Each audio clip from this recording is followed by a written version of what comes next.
Hi everyone, in this video I'm going to be rebuilding a 7 horsepower Briggs and Stratton engine. Now just so you know, I've actually previously released this video series in individual parts, but I thought just to make it easier to watch, I've put it all together in one complete video. So hopefully you enjoy the rebuild, I enjoyed doing it, you might even learn something along the way. So I hope you enjoy it. Right, so first of all we're just going to be removing things like the air filter and the muffler. Basically everything on the outside of the engine, which needs to come off first before we go opening this thing up. Now, my top tip for when taking things apart is to lay them out in the order that you take them off, because then if you ever have any doubt about which order you took something off when you're putting it back together, then that is your backup, because you've got it all laid out. So all you have to do is put it back together in the reverse order. Right, so onto the muffler. There's just these tabs which you need to push back. They just fold back, and they're just there to stop the bolts from coming loose when the engine's running. And then get a spanner or a ratchet the same size, right size for the bolt, and then slacken them both off, and then you'll be able to undo them.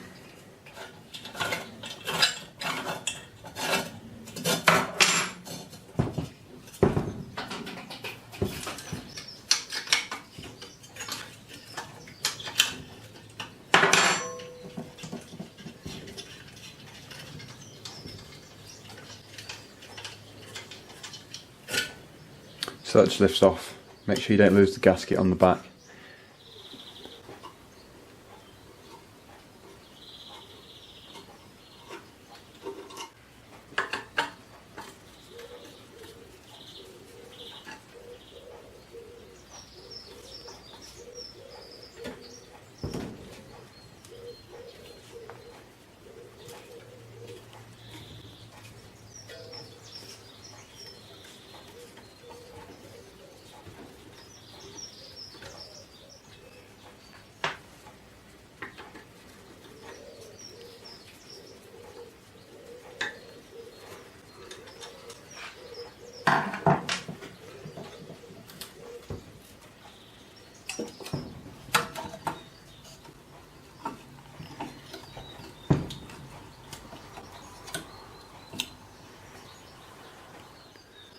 So there's the carburetor, just removed that.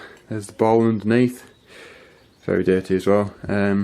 Gasket's obviously going to need replacing, that's alright there, I've got a full gasket set.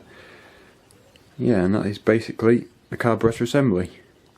Overall, looking at it though, although very dirty, first inspection doesn't look too bad, so fingers crossed that will be okay to reuse.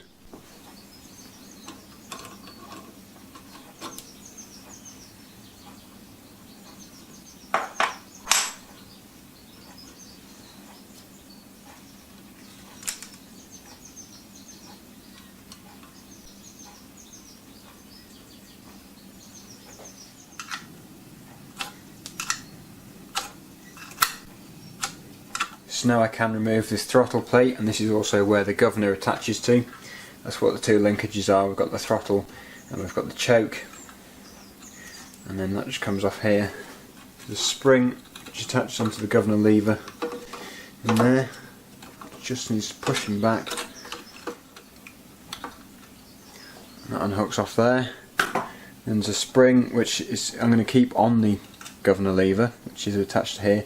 There's a nut just on the end of it there, and that can be slackened off. The linkage will come off, leaving the governor inside the engine. You can just put all this to one side ready to clean, and then everything will be free here. I'm then going to move on and remove the valve cover.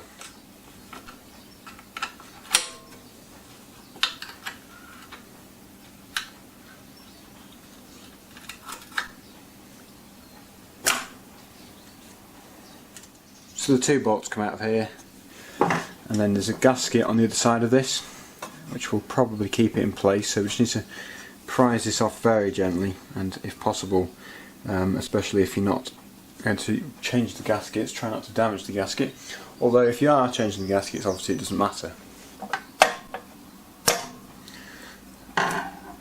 So there we go, we can see gasket is actually still fully intact, which is good. If you weren't going to reuse it, in fact I might even be able to reuse this. And then we've got our breather here, valve springs, and then we've got the valves in there which run right through. Exhaust, which is this one here, and then we've got the carburetor, which is the intake. And in this engine, which I haven't seen before, looks like they've got different colour valve springs as well, which is very handy, so you don't mix them up. And then obviously in here we've got the retainers and the collets. I think there is in the exhaust one. Yes, I think there is in there, just down there. Here's a closer view of the valve springs and the valves. They just sit in there.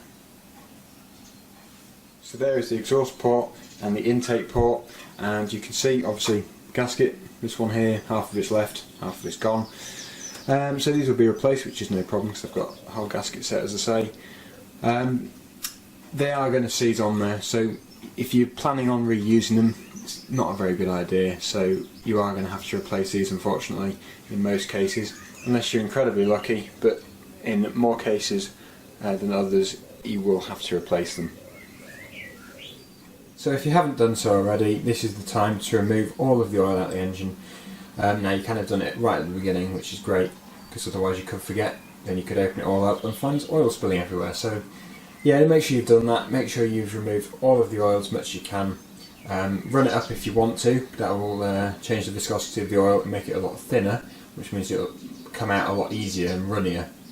So that's one thing you can do. Obviously if it's not a running engine, or you haven't got it mounted to anything, then you won't be able to run it up. So you just have to try and get as much as you can out, just by tilting it on the bench and trying to get all of it out into a drain pan.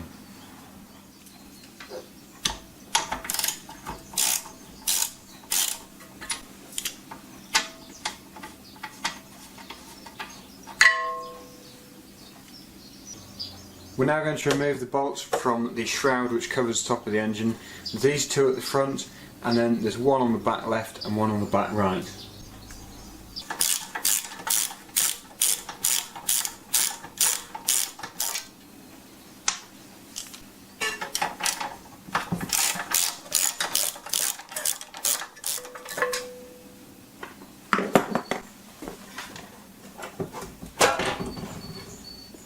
Okay, so this is inside the engine. I don't know how long it's actually been since this was last opened up. By the looks of it, a long time ago. It's got cobwebs, it's got some form of foam, probably some packaging off something. One thing I always look for is, well, first of all, make sure there's no mice nest in here, because mice and other creatures do like to nest inside this area where the fins are, where it blows the air down.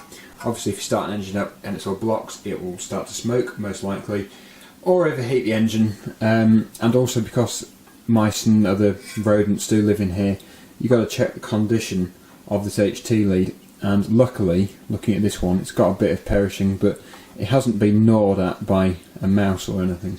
I have done an engine, the one before this, where it was almost chewed right through this lead. It had almost been eaten in half. It was that bad. There wasn't actually a nest in there though, which was odd, because normally they would come in here and nest and then chew this and then make the nest out of it. But yeah, luckily this engine is absolutely fine. It's been rodent free while it's not being used, probably over 10 years. So that is one less cost, assuming that the magneto does work. Next we've got the starter clutch, and this is basically 4 bolts which hold this on, and it's a 1/4 inch spanner or socket, whatever you want to use, just to remove these. So you need to take these right off, and then you'll be able to remove the flywheel guard, which is this mesh here, and then we'll be able to inspect everything else below that.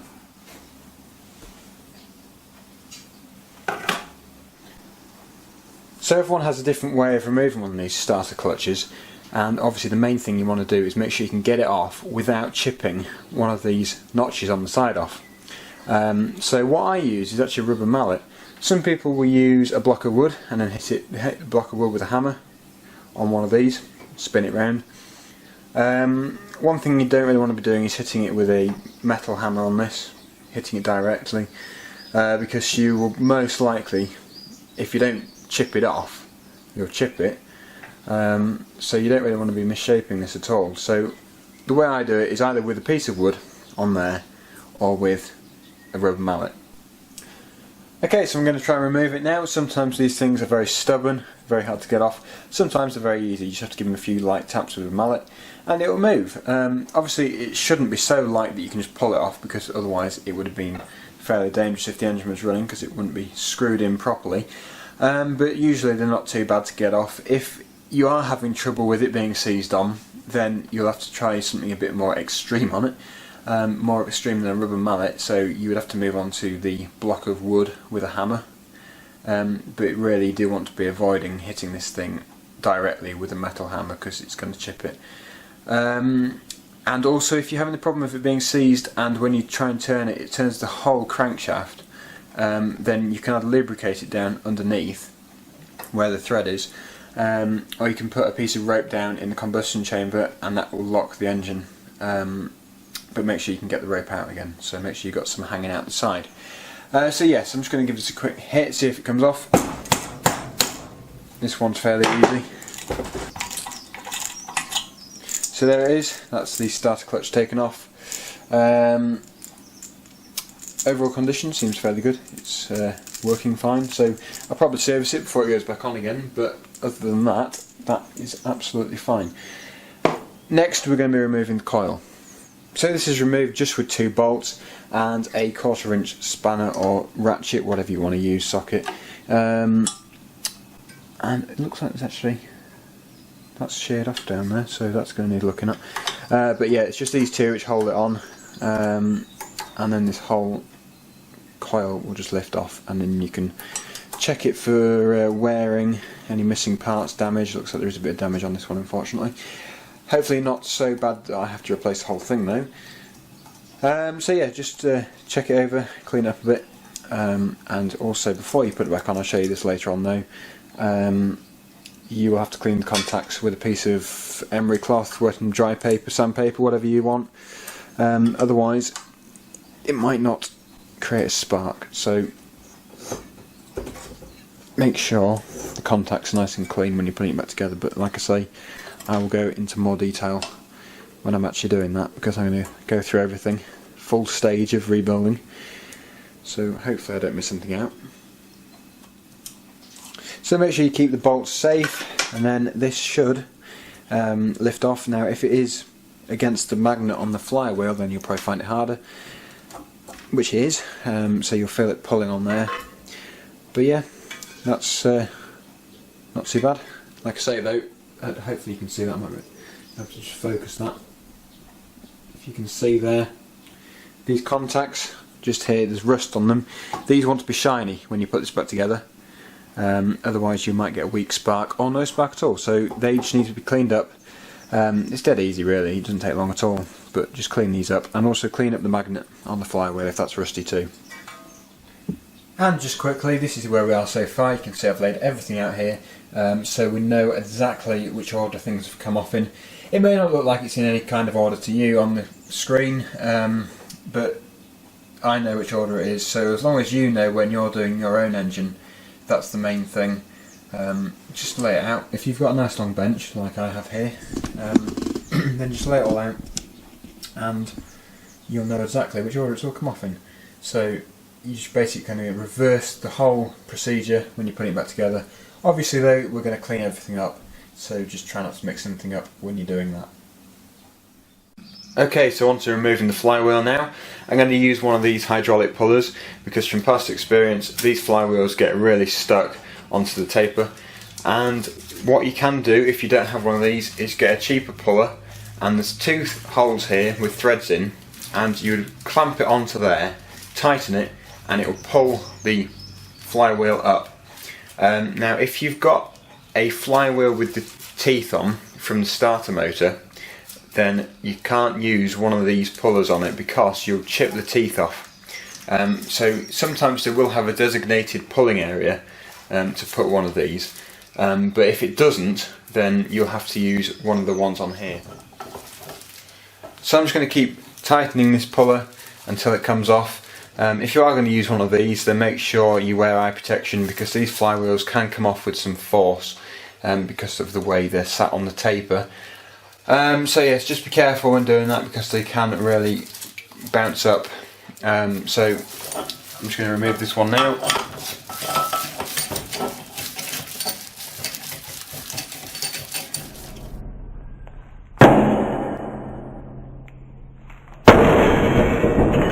it's just popped up, and now I can lift it off. Make sure you don't lose the flywheel key.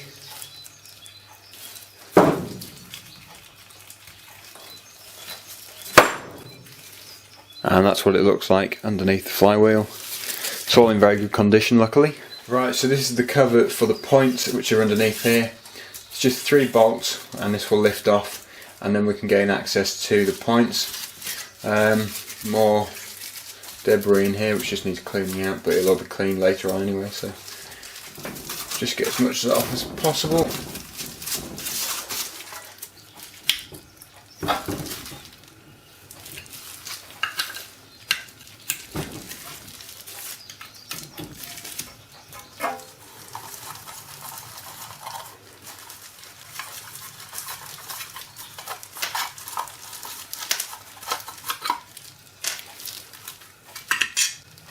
So there is the points, just in here.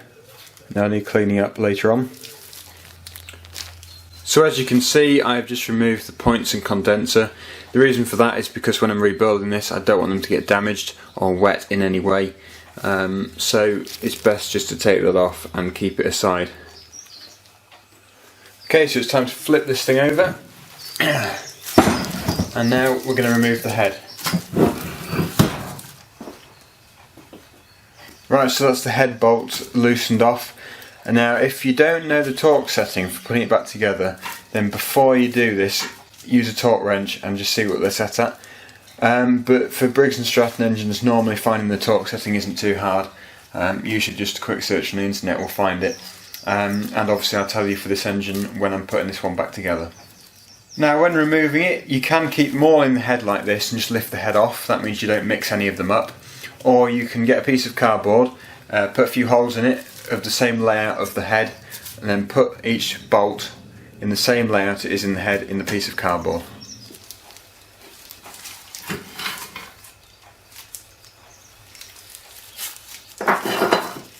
So here is the inside of the cylinder head. This is the piston, and these are the 2 valves. We've got the intake valve and we've got the exhaust valve, and obviously the head gasket. And looking at the head gasket, it doesn't look too bad, which is good for this. Now there is a fair amount of oil in here. This could be just because it's been sat in a certain position for many years and it's leaked in here through the valves, or it's been burning it. Now looking at this cylinder here, this piston, it's got a fair amount of carbon deposits on near to where this oil is, so my suspicions are it has been burning oil. Okay, so now on to removing the sump. So there's 1, 2, 3, 4, 5, 6 sump bolts in here. All of these need to be slackened off evenly, otherwise it can warp the sump. And then we'll see what there is inside.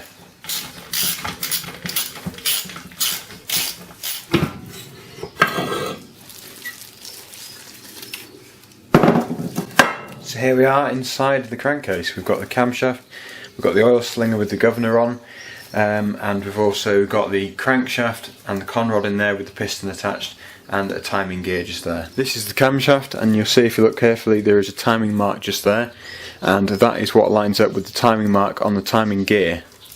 And you can just about see in there that there is a conrod, the connecting rod, which connects onto the piston, and if I turn it over you'll see more of it coming in here. That's the connecting rod, and you can just about, I think, see the piston coming through there. So this guard is just to protect the engine, also to help the airflow, and if I remove this bolt out of here you'll see why you have to clean these engines out. Because this, dry grasses and debris on a hot engine is just a fire hazard, so these things have to be cleaned out. And also not just a fire hazard, but if it does get totally blocked, then the restriction of air will cause the engine to overheat and potentially seize. So this is the oil slinger. This is what lubricates the engine, a very vital part.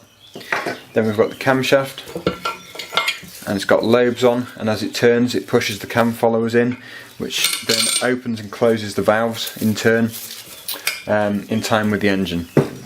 So these just can come out, and then if I stand it up we'll be able to gain access to the two bolts which hold the conrod on. Now, because this is an older Briggs and Stratton engine, it's still got these tabs which you fold up and it stops the bolts from coming loose. I don't think the newer ones have that anymore, but the older ones do. So they just need folding back, and then I can remove the two bolts. I'm also just going to remove this governor linkage here, just so that it's not in the way and doesn't get damaged when I'm removing the crankshaft. So then you can just slide it out, make sure you don't lose the washer, which is here, and then that just comes straight out. Most of the bolts which hold the conrod onto the crankshaft vary in size. For this engine it's 1/2 inch, but I have seen a lot smaller ones in the past on these type of engines. Okay, so those two bolts have now been slackened off and I can now remove them. Now when you do remove it, the conrod will split in half, and you need to make sure that you don't mix these two bolts up, because sometimes they're slightly different in length. So you need to make sure they go back in the same hole. Now it may be the case that they are exactly the same, but just for good practice it's always best to keep them in the same place. So this is the inside of one part of the conrod, and you're looking for wearing, such as lots of scratches, any heat marks, and well, to be honest, this one is actually very good. I don't think there's any wearing at all. So this will definitely be able to be reused. Here is a closer up view of it. You can see it's in very good condition. So now this means I can push the conrod and piston through.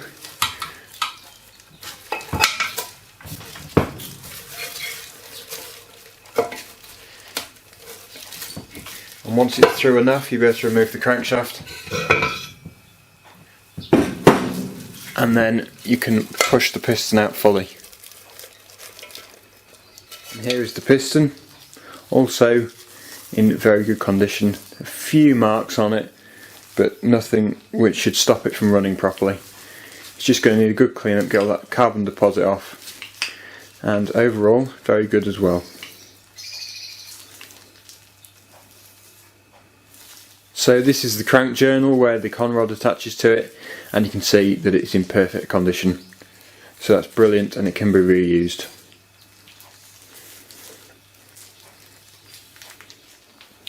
So this is the inside of the combustion chamber. There are some scratches in there.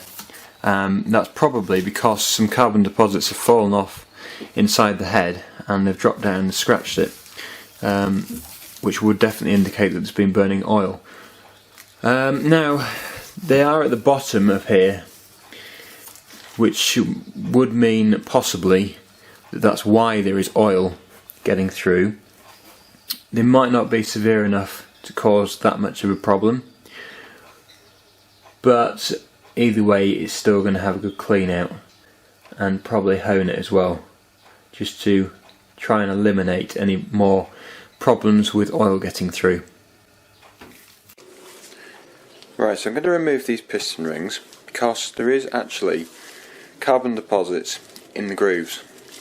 Now it's not that bad in some places, but other places like there, I don't know how clear that is on video, but there's a lot of deposits in there. So I'm going to use one of these piston ring expanders, and I'm going to remove the top ring, lift it off, and then I'm going to get an old piston ring which is broken, put it in the groove and scrape out all of the carbon deposits.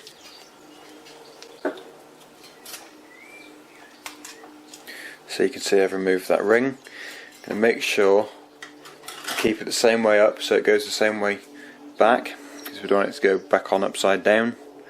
And you can see now, hopefully on the camera, don't know how clear that is, but there is a lot of carbon deposits in parts of the groove here. Probably some people wouldn't want to remove this just because they don't want to risk breaking the piston ring or expanding it too much and then it not fitting properly. But because I'm not planning on taking this engine apart again for, well, a long time, it's worth it, I would say, now I've got the piston out, just to remove that carbon deposit. Right, so I've got this broken piston ring here. I think this was out of a Land Rover, and I'm just going to scrape the carbon deposits out of the groove.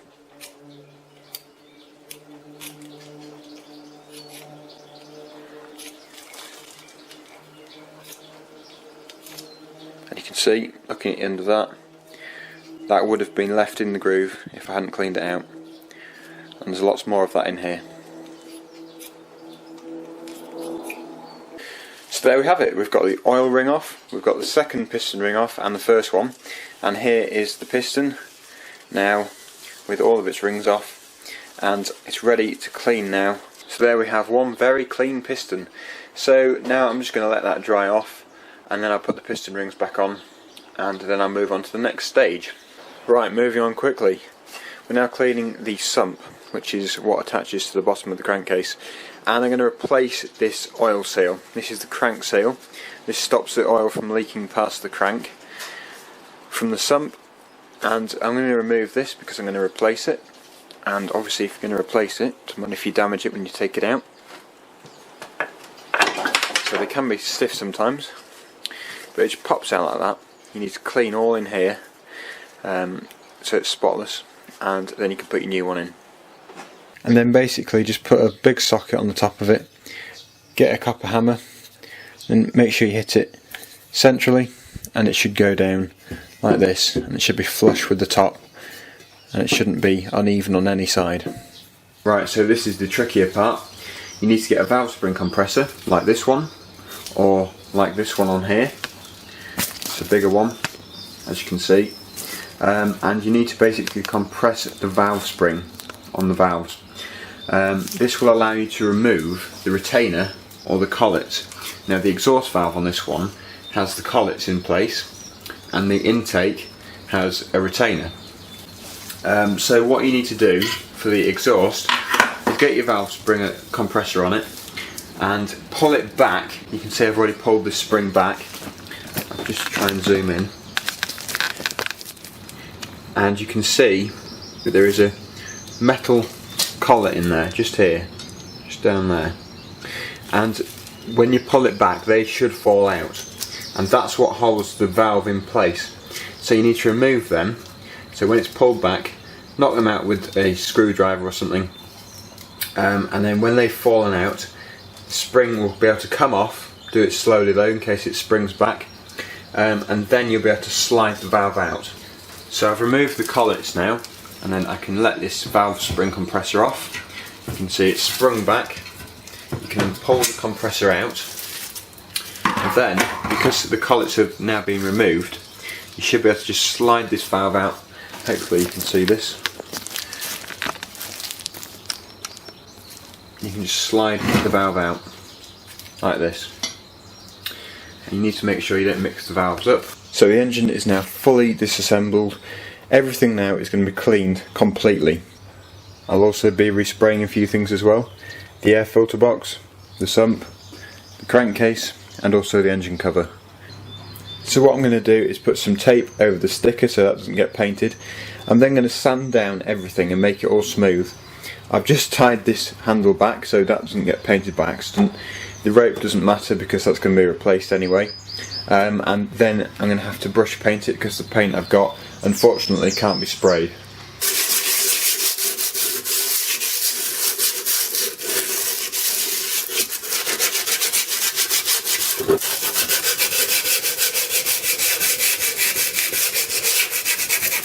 So that is the engine cover painted.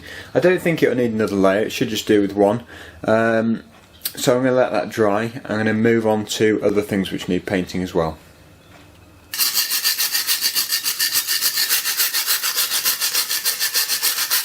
So for removing all the old gaskets and the dirt, and in some cases the rust like the flywheel, I've been using a wire wheel on a drill, and I've also been using a handheld wire brush. But if you don't have one of those, this is something which will come in handy. It's a gasket scraper, and basically all you do is just scrape the old gaskets off. So it's a fairly cheap tool, it's fairly lightweight, and you just basically just scratch the gaskets off. So there we have it. Here is all the parts of the engine except for the crankcase itself. These are all cleaned, some are painted, and they're pretty much ready now to go back in the engine. One thing I will be doing though is spraying the sump and the crankcase with some heat-proof paint just to make it look a bit smarter. So that's the crankcase and the sump all clean now, and you can see I've removed the majority of the paint from the outside. So what I'm going to do is reassemble the whole engine, and then when it's all assembled I'm going to respray it. Right, so the next stage is to grind the valves in. I've already done the exhaust valve, which took over 25 minutes alone just to get the seat there. Just to get the valve to sit in that seat. The exhaust valve though was very bad. This is the intake valve, which isn't so bad. And I'm going to do this one now, which goes into this one, into this seat. Basically what you do is you get your valve grinding paste, which looks like this. This is the fine paste. On the other end of this is the coarse. Obviously if it's very bad you'd start with the coarse and move on to the fine. This one isn't so bad, so I'm just going to use the fine. And anyway, what you do is you just get some, and then try not to get it on the valve stem, but you put it round the seat like this. You don't need to use too much, just enough to cover the whole of this rim, like that, and then lower it into the slot, into the valve seat, like that, and then you need to get your valve grinding tool, which looks like this. You press down on it, on the valve, and then you rub it like this. Lift it up now and then, twist it around, do it again. Now it can come off quite easily.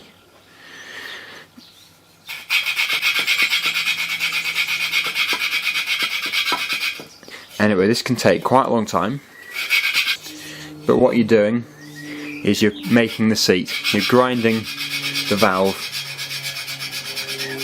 into the valve seat on the crankcase.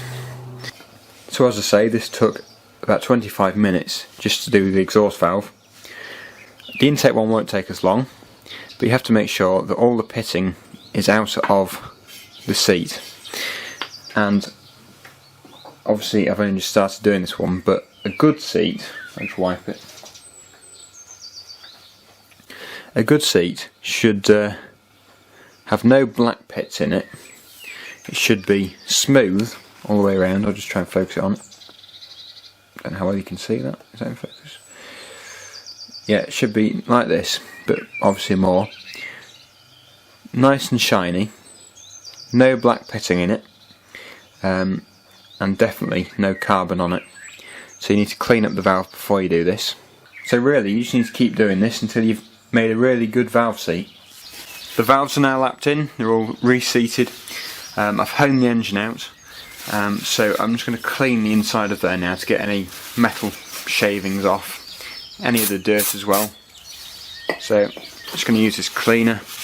Now this is actually carb cleaner, but you can see what a good job it does.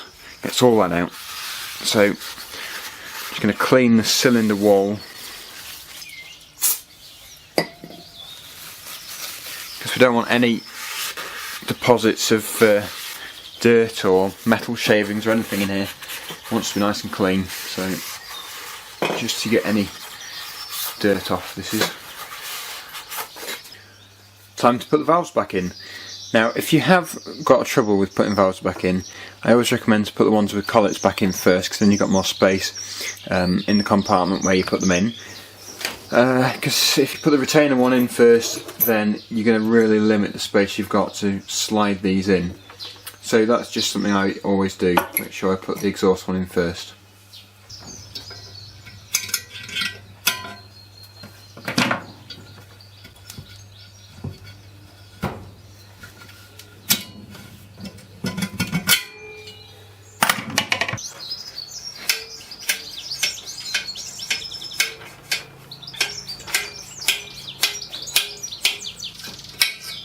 Right, it's time to put it back together again then.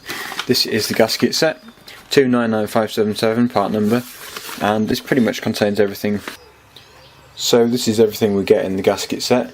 Head gasket, crankcase seals, gaskets, that's the oil seal for the dipstick, some parts for the carburetor, the intake, that's for the carburetor, all kinds of different seals.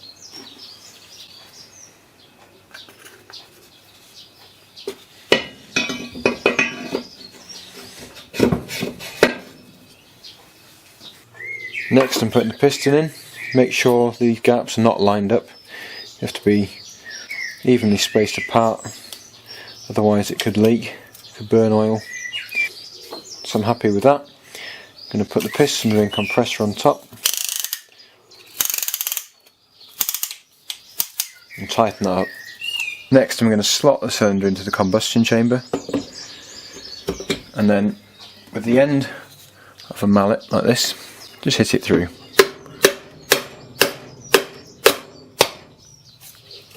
And there it is, it's in. Now I can connect that onto the crankshaft. Now make sure when you're putting it back together you use plenty of oil, because before the oil slinger has come into effect when you're using the engine for the first time, there won't be enough oil around the engine to lubricate it. So you just need to give it enough to use before the oil slinger has slung it around the engine.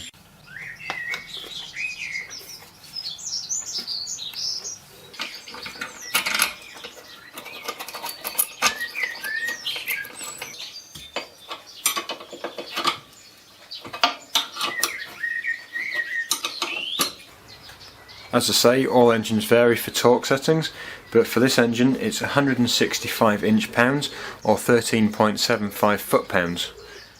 And that's the piston in place as well. You can see I've put some lubrication oil on it as well, so that when it starts to turn over, then it will lubricate that cylinder wall. And that's the big end attached to the crankshaft.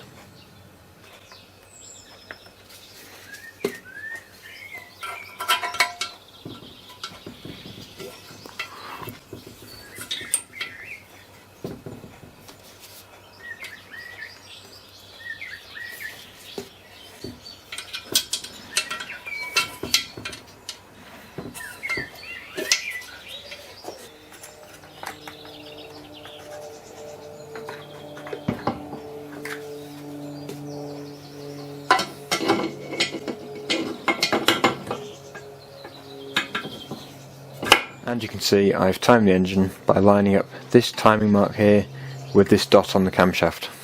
So I'll turn the engine over now and show you the valves moving. See, that's the exhaust, pushing the exhaust out, intake, and then spark, so that's the ignition, that's the power stroke, and then the exhaust again.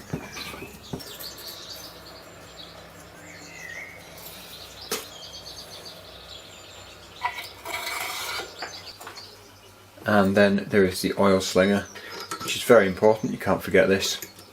And then that's the governor on there, and that'll push against it when the engine speeds up and slows down.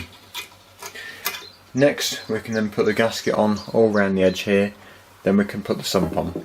So in a gasket set you're given quite a few gaskets for the sump and the crankcase, because you need to have a certain amount of crank end play. This means you have to be able to move it a certain amount when the sump is on. So for a start I'm going to put these two gaskets on and then check if that's enough.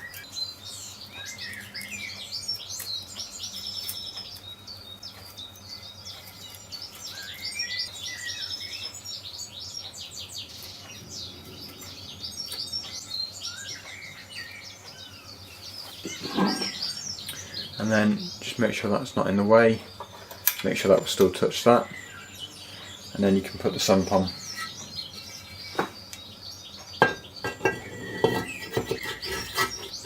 Make sure you do this carefully, otherwise you can damage the seal in the bottom of it.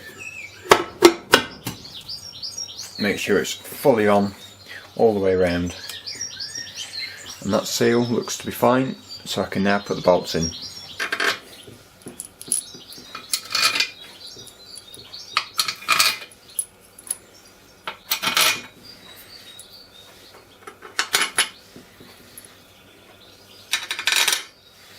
So I've done those bolts up tight now, they just need torquing, and they need to be 140 inch-pounds for the ones with the split washers on. So you need to make sure you've got a split washer on your bolts.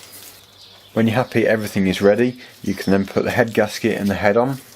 So you just need to get a new head gasket, or the old one if you want to, if it wasn't too bad.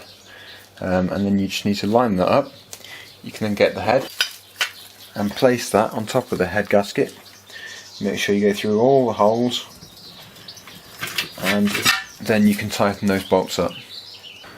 So I've just snugged those bolts up. They need torquing up now. For this engine it is 165 inch-pounds, so you need to make sure you do that. But do not go round in a circle. Just a word of warning, it's best to go sort of diagonally if you can, because then you don't warp the head. So like do that one, then over here, then over there, something like that. Just don't go round in a circle.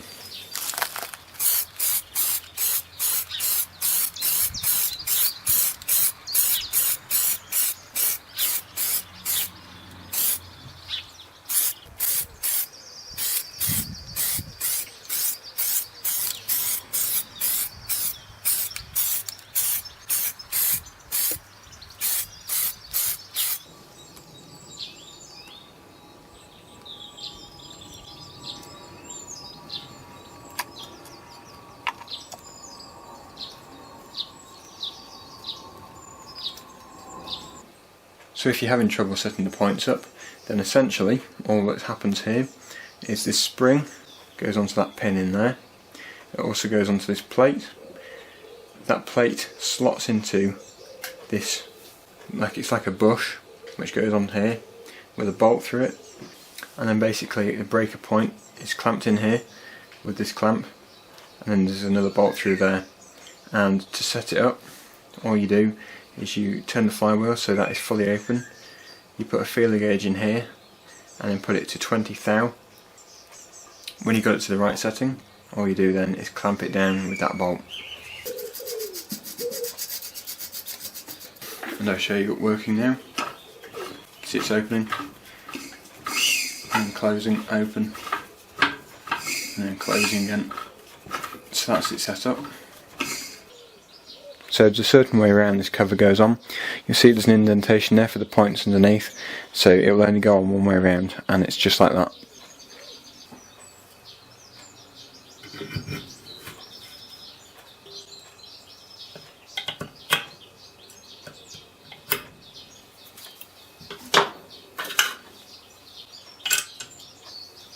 So that's the flywheel on. Now we've got the starter clutch, and that just threads on.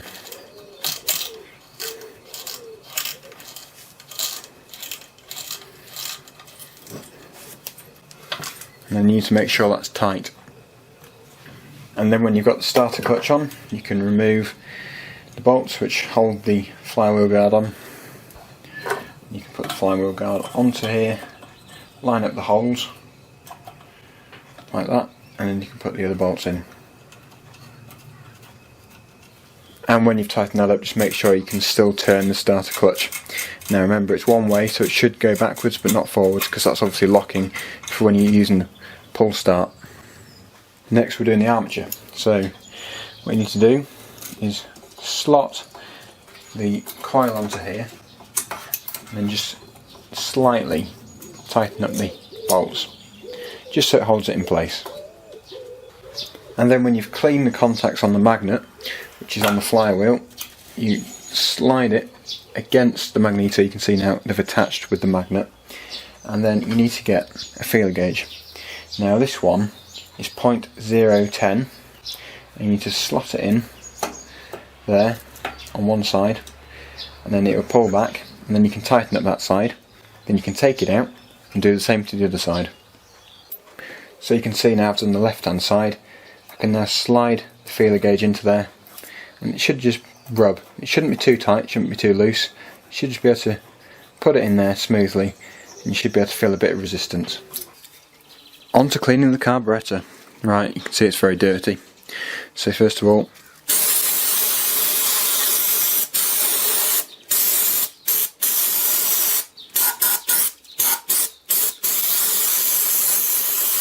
we'll just give the outside a good clean. So I've cleaned all round the outside of the carburetor and the inside. The float in there is absolutely fine. It's got no petrol in it from previous use, so it's not leaking. And the float valve in there is also working as well.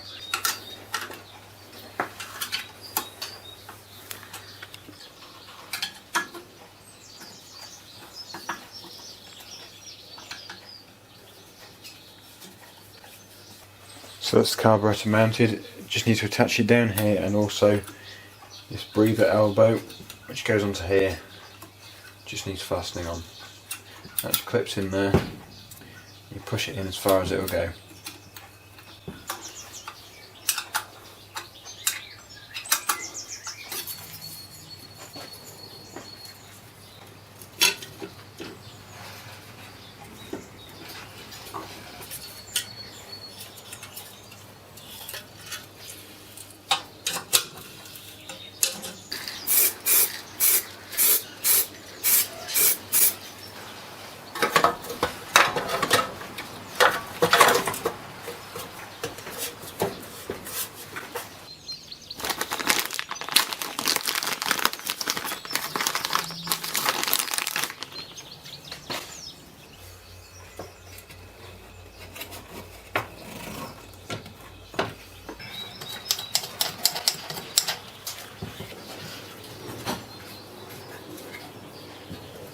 So that brings an end to the engine rebuild. Hopefully you've enjoyed it. And also, if you want to see it running, then please search my channel for a 7 horsepower engine running and you should be able to find it. So thanks for watching, and I'll see you in my next video.